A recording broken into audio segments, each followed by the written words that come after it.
شحوالك؟ السلام مرحبا. لاباس؟ مرحبا بك. هاي قاش عندك في المهنة هذه توا هذا العام الرابع عندي. يعطيك الصحة. عندي 3 سنين وهذا العام الرابع. وقبلي كان قبل طاهر نامجي، هم كان طاهر نامجي، توفى طاهر نامجي الله يرحمه. طلعت ثاني بلاصتو، يعني وقت اللي نادوني قال لي تنجم، قلت له بقدرة ربي إن شاء الله معي ربي، بقدرة ربي نجم. وتوكلنا على الله، معي ربي سبحانه وتعالى، وتوكلنا على الله ونخدموا فيها طبعا العام الرابع. يعطيك الصحة. الحمد لله رب العالمين. وما تلقاش صعوبات فيها ولا لا حاجة؟ لا ولا الحمد لله لاباس، ما عنديش حتى قلق، لاباس الحمد لله. والسنة شبيه توخرت شوية المعدوية تشكاو. خاطر امور امنيه، واحد قال لك احنا راح نجيبوكم، احنا كنا نمشيو راح نجيبوهم، ولا قال لك استناو حتى راح نجيبو. وخروا تقريبا 4 ايام برك، النهار الخامس جات الكميه، هما جابونا من تونس، احنا مشيناش. احنا مشينا نهار الجمعه ورجعنا، قال لك لا اخذوا غدا راح نجيبوكم. باهي. جابوا المكنيه والمهديه والجمع.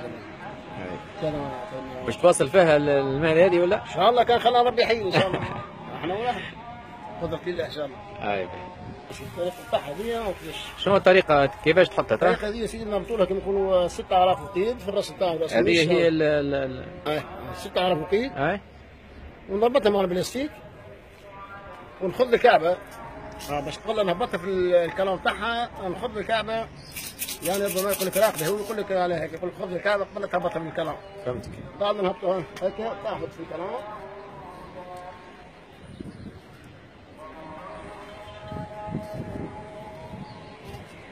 هلا ثابت. هلا